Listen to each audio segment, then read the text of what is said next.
Okay, so let's talk about cleaning our stuff up. So this ink actually washes off super quick. So I'm doing this with one hand, so bear with me.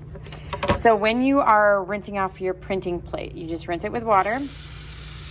It will start to come off quite easily.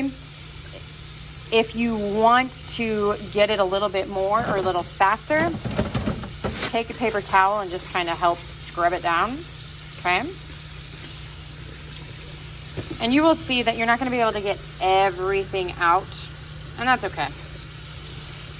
All right, so then you will want to dry this off with a paper towel, and then you will see that these also wipe off really easy. So I like to kind of roll the brayer around in here to rinse it.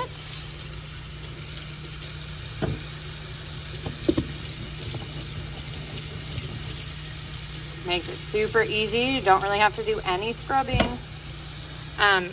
With these plates, they'll rinse off too, but sometimes it helps to take that paper towel to do a little bit of extra scrubbing with it. Get both sides. You'll see that it'll happen pretty quickly. I will let you know where you guys need to put these things to dry.